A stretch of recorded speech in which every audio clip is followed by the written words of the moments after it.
just thank you real quick for being with us this afternoon. I know this was short notice, but Commissioner McMurry and I wanted to give you a quick update on the situation with the bridge that got hit early this morning on I-16. Certainly want to thank all of our DOT folks who responded early this morning, continue to be on the scene, as well as the State Patrol and a lot of local law enforcement as well that's helping us. We appreciate their support. Obviously, I've been in touch with Commissioner McMurray and DOT since early this morning. I've also spoken to and left messages with the local governments in Adrian, Georgia, and Soperton, offering our assistance as well, and just making sure that they knew that I was aware of the situation that's going to create some dynamic traffic issues in a couple of small towns in rural Georgia that we're committed to helping them deal with while we're dealing with the situation on the bridge. Thankfully, no one was hurt or killed in this incident, which is a miracle when you see what happened. I think obviously this happening in the wee hours of the morning was a big part of that, but we're lucky in that regard. And again, just want to thank all our folks at DOT, local and state law enforcement that are responding. And I'm going to turn it over to Commissioner McMurray to give you a more detailed update on what happened, but also what the plans are here the next few days, and then we'll be glad to answer any questions. Russell. Thank you, Governor, and thank you for calling this together and for all of you being here today. Again, let me start with safety and how fortunate we are that there were no injuries in this tragic and very unfortunate event that happened on I-16 in Treutlen County. This incident is a result of basically a tractor trailer that has a dump bed, and the dump bed was up that struck the bridge. In fact, when it struck the bridge with such force, it shifted the bridge beams off of their supports that what hold the bridge up over I-16, shifted it off its support, and in fact, part of it is overhanging or suspended in midair, which has caused a very unsafe condition for any other vehicles to try to go under, and certainly tractor trailers or commercial vehicles would not even fit under this bridge now. So that was the criticality in shutting down I-16 in both directions. Again, I'd like to say a special thanks to the Georgia State Patrol for immediately notifying us and stopping traffic such that nobody else could have been injured or harmed while this event happened, and also to the local law enforcement who immediately started with off-site detours to try to get traffic in and around this location. And again, as the governor said, a special sympathy and level of concern to our communities that are impacted here in Treutlen County, especially the city of Adrian and the city of Soperton, which now have a lot of traffic. In fact, some 21,000 vehicles per day navigating through their local communities. So that, again, a big impact to the local communities. Again, our first priority in everything is safety, and that was the necessity of closing I-16. So let me talk to you just a little bit about the detours that are in place. We did try to lessen the detour impacts by splitting eastbound and westbound detours. The westbound detour, which would be coming from Savannah toward Macon, starts at exit 78, turns on US 221, works its way over to US 80, goes through Adrian, and then turns left onto State Route 15, where you re-enter on exit 71 on I-16. So basically a 7-mile detour along I-16, but that's about a 24-mile detour on these roads, so a significant detour distance. Eastbound, if you're heading from Macon to Savannah, you will exit at exit 71 onto Highway 15 to Soperton, where you turn left onto State Route 46, and then a left on State Route 56 to re-enter I-16 at exit 78. That detour distance is approximately 10 miles, so much shorter detour, but again through downtown Soperton. Now let me talk just a little bit about the timeline to try to reopen I-16. That is our first priority in that we do it safely. It's been determined that the fastest way to reopen I-16 is to demolish the existing bridge beams and this deck portion over I-16. That will be the fastest way to reopen I-16.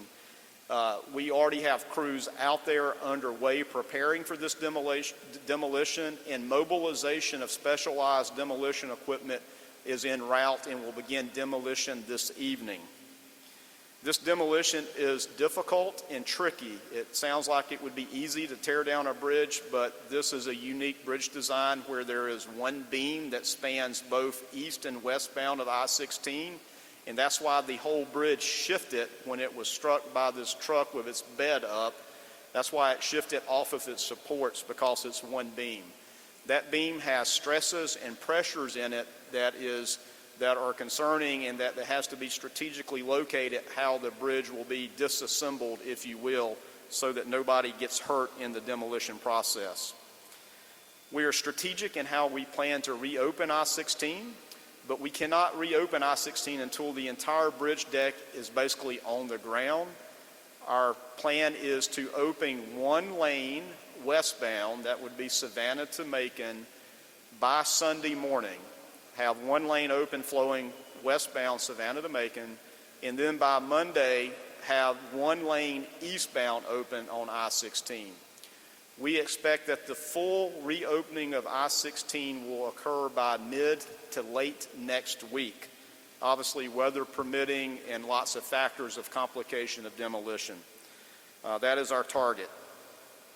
We do not yet have a time to replace the bridge over I-16, which is State Route 86. It is a very minor state route that only has about 200 to 300 vehicles per day on it, and there are adequate detours to go around it itself. So our main focus is get I-16 and the commerce that flows up in I-16 back flowing as soon as possible. We ask that you all use our social media channels, our Facebook and Twitter accounts. Use your traffic apps and plan ahead if you have to travel to Savannah, or if you're in Savannah and you need to travel back towards central Georgia to Macon. Please use those traffic apps, plan your trip ahead, and try to avoid these detours that we have in place, because Soperton and Adrian certainly will have a lot of traffic in it. If you look at your maps on your phone now, you'll see those areas are very red. So we hope that this planning ahead will lessen the impact on these local communities, while we strive hard to have traffic again westbound one lane opened before Sunday, and one lane open Monday eastbound, which will certainly relieve the local communities. Again, safety first. Please be mindful of law enforcement that are still working the detours, the construction workers that will be on site working to disassemble this bridge and get the lanes open as fast as possible. So please be diligent and safe as you maybe travel this area, and again, plan ahead. I'd like to thank Governor Kemp again for pulling this together today, and we'll be glad to take any questions or comments you may have.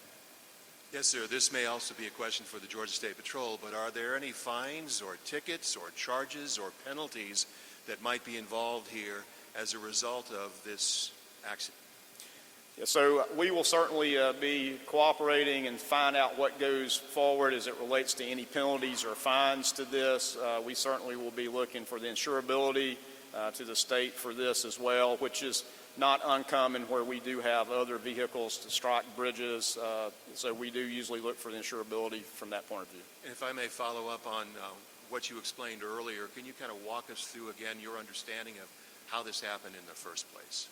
Yeah, so again, how this happened is apparently that the tractor trailer has a dump bed, which is similar to a dump truck, but only in the size of a tractor trailer, and it appears that it was raised, and which then struck the overpass bridge, the bridge passing over, and it struck it on the beams which hold up the bridge deck.